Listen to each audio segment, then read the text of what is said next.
Dear students, I welcome you all in today's class.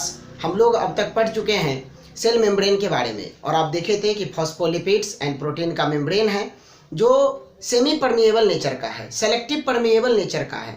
वह करता क्या है, एंट्री एंड एग्जिट को रेगुलेट करता है। सेल में कोई डिजरेबल मटेरियल का आना है या फिर सेल से कोई वेस्ट को बाहर जाना है, it is regulated by plasma membrane और सेल मेम्ब्रेन।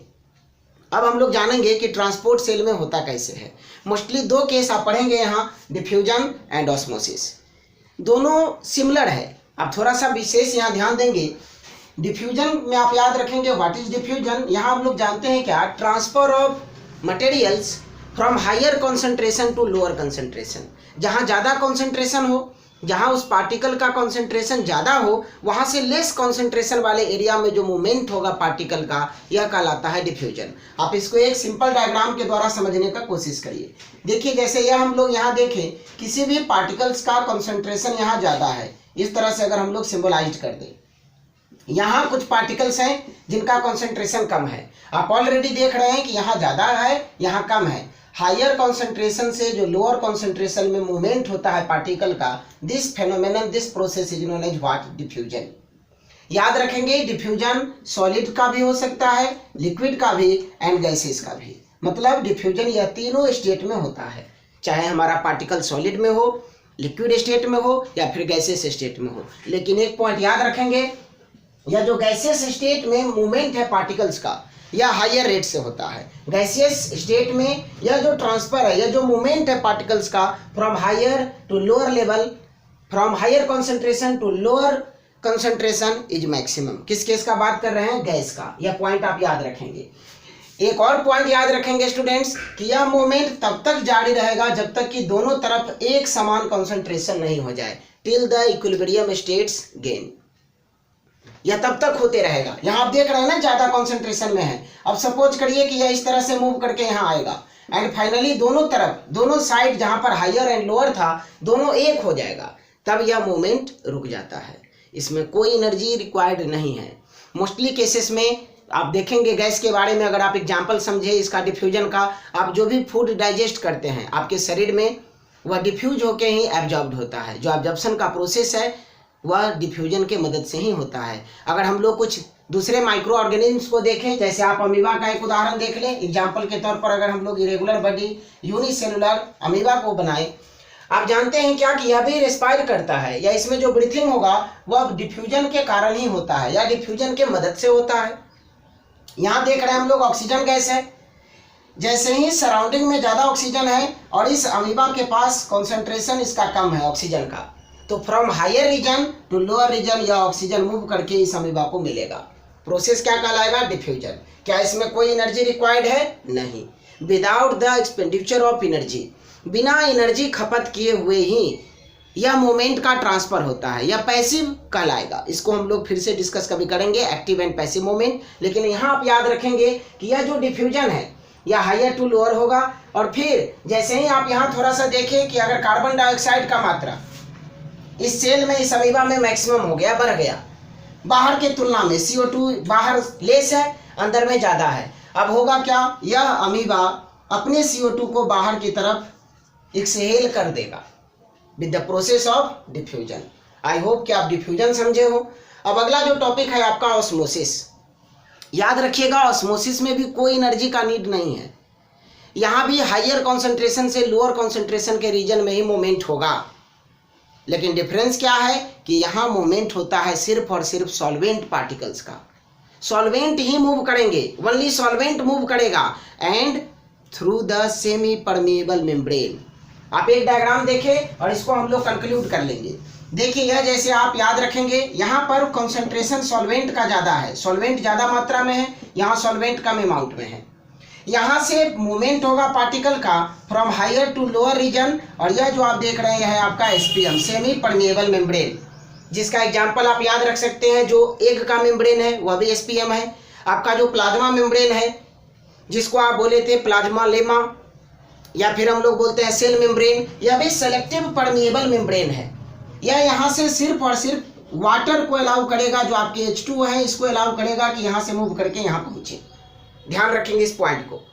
लेकिन एक और पॉइंट है कि यह जो ऑस्मोसिस होता है यह डिपेंड करता है सॉल्यूट के कॉन्सेंट्रेशन पर भी। आप जानते हैं सॉल्यूशन मतलब कि सॉल्यूट प्लस सॉल्वेंट, सॉल्वेंट में जो भी डिजॉल्व्ड है उसके बाद ही वह सॉल्यूशन बना है। याद क्या रखेंगे कि मूवमेंट होगा सिर्फ और सिर्फ सॉल्वेंट पार्ट का। जैसे हम कहें कि वाटर मूव करेगा किससे, तो एसपीएम से, सेलेक्टिव परमेएबल मेम्ब्रेन से, higher region to lower region. इसमें भी एनर्जी का कोई नीड नहीं होता है। अब हम लोग थोड़ा सा डिस्कस कर लें टाइप्स ऑफ सॉल्यूशन। जैसे यहाँ पर अभी आप सॉल्यूशन के बारे में सुने, types of solution on the basis of solvent या सॉल्यूट पार्टिकल्स के हिसाब से। उसमें कौन से पार्टिकल्स हैं, सॉल्वेंट एंड सॉल्यूट पार्टिकल्स के अकॉर्डिंग 3 तरह के सॉल्यूशन होते हैं, हाइपोटोनिक, आइसोटोनिक एंड हाइपरटोनिक। अभी आपको बताएं क्या कि सॉल्यूशन मीन्स आप याद रखेंगे सॉल्वेंट प्लस सॉल्यूट। मतलब हम लोग अगर किसी भी लिक्विड में, जैसे आप एग्जांपल के तौर पर देखिए वाटर, इसमें आप साल्ट या शुगर को ऐड कर दें, यह जो सॉल्यूशन तैयार होगा इसमें आप 2 ही चीज देख रहे हैं, एक तो सॉल्वेंट और दूसरा क्या, सॉल्यूट।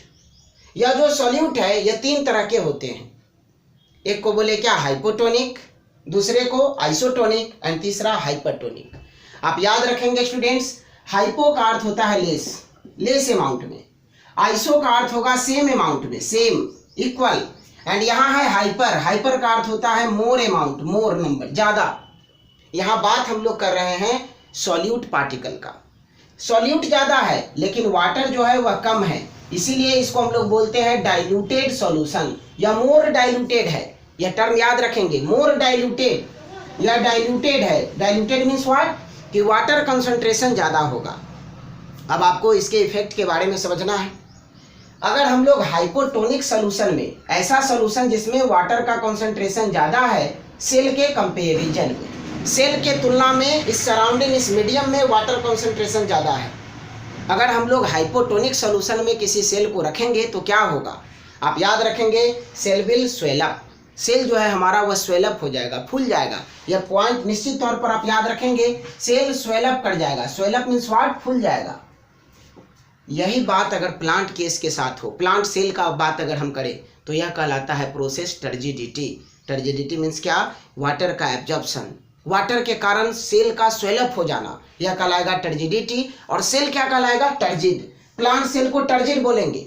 प्रोसेस क्या होगा, फिनोमेनन क्या होगा, टर्जिडिटी। वही अगर हम लोग एनिमल सेल को, आप जैसे उदाहरण के तौर पर याद रखिए red blood cells, red blood cell को अगर हम लोग हाइपोटोनिक सॉल्यूशन में डालें तो आप याद रखेंगे सेल हमारा ब्रस्ट कर जाता है, टूट जाएगा। क्यों टूट जाएगा, जैसे यह एनिमल सेल है, आप जानते हैं कि यहाँ प्लाज्मा मेम्ब्रेन है। वाटर जैसे ही हम लोग इसको डाले हैं एक खास तरह के सॉल्यूशन में जिसको बोले हाइपोटोनिक सॉल्यूशन, ऐसा सॉल्यूशन जिसमें पानी ज़्यादा है और सॉल्यूट पार्टिकल्स कम है, होगा क्या, आप ऑलरेडी जानते हैं कि यह जो प्लाज्मा मेम्ब्रेन है यह वाटर को दोनों तरफ पासेस का अलाउ देगा, दोनों तरफ से वाटर मूव करेंगे। लेकिन जो नेट मूवमेंट होगा वाटर का, जो फाइनल मूवमेंट आप देखें, वह याद रखिएगा कि जितना यह लॉस करेगा उससे ज़्यादा यह गेन करता है, ज़्यादा यह गेन करेगा। As a result cell will swell up.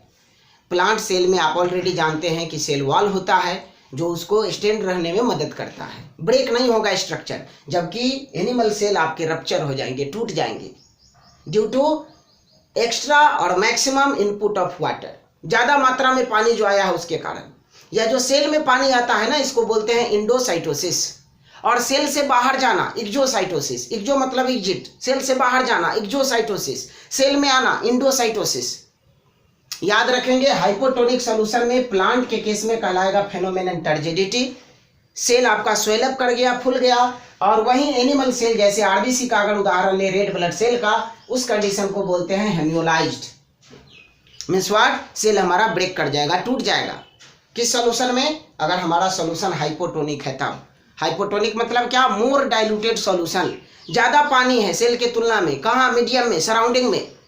I hope कि यह बात आप निश्चित तौर पर समझ गए हो। अगला जो आपका है सॉल्यूशन वह याद रखेंगे आइसोटोनिक। आइसो का मतलब बताया आपको सेम। एक एग्जांपल यहाँ याद रखेंगे सॉल्यूशन का आप, रिंगर्स सॉल्यूशन।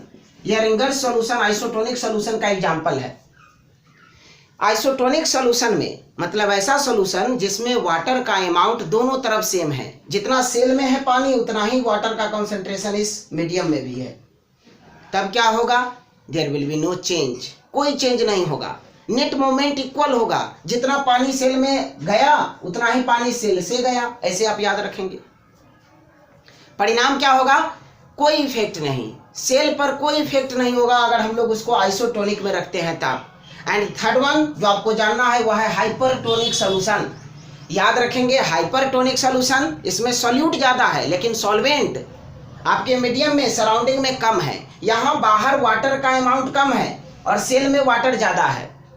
परिणाम क्या होगा कि हमारे सेल से वाटर ज़्यादा जाएगा, पानी का मूवमेंट तो दोनों डायरेक्शन में होगा, पानी सेल में भी आएंगे, पानी सेल से बाहर भी जाएंगे, लेकिन जो टोटल मूवमेंट है, नेट मूवमेंट है, वह याद रखेंगे कि सेल मैक्सिमम अमाउंट में वाटर को लॉस करता है। As a result cell will shrink, सिकुड़ जाएगा। और यह बिल्कुल याद रखेंगे आप कि प्लांट के केस में जो सेल आपका सिकुड़ता है, मुरझा जाता है, जिसको हम लोग बोलते हैं ड्रूप हो गया है, यह प्रोसेस कहलाता है प्लाज्मोलाइसिस। एंड सेल को क्या बोलेंगे, प्लाज्मोलाइज्ड। सेल प्लाज्मोलाइज्ड कब कहलाता है, जब सेल से वाटर लॉस हो। एनिमल के केस में वैसे कंडीशन को हम लोग बोलते हैं क्या, क्रीनेटेड, यह याद रखेंगे। एनिमल सेल से अगर वाटर गया तो क्रीनेटेड, प्लांट सेल से अगर वाटर गया तो प्लाज्मोलाइज्ड और फ्लैसिड, एक और टर्म है फ्लैसिड।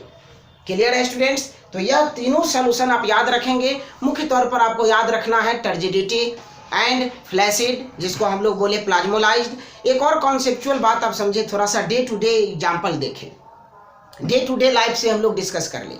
आप देखे होंगे वेजिटेबल सेलर को अपने सब्जी पर फ्रीक्वेंट वाटरिंग करता है, स्प्रिंकल करता है, वाटर पानी छिड़कते रहता है सब्जी पर। क्यों? ताकि वह वेजिटेबल वाटर को गेन करे और जो वेजिटेबल हैं, जो फ्रूट्स हैं, वह फ्रेश दिखाई दे। इस तरह का एक और एग्जाम्पल हम लोग डिस्कस करें।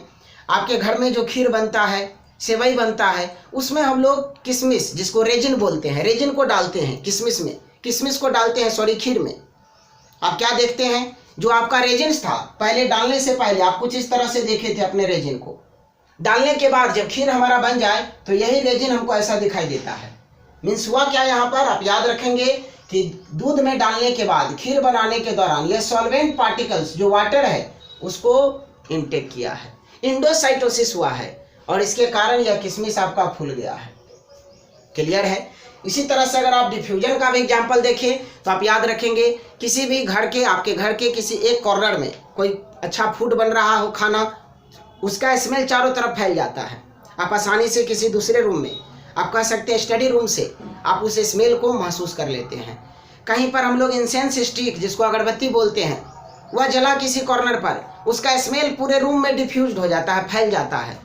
आप याद रखेंगे ऑस्मोसिस एंड डिफ्यूजन को। एंड ऑस्मोसिस का दोनों टाइप, इंडो एंड इक्जो, सेल में आना इंडो, सेल से बाहर जाना इक्जो। आई होप कि आप यहाँ तक समझे हो।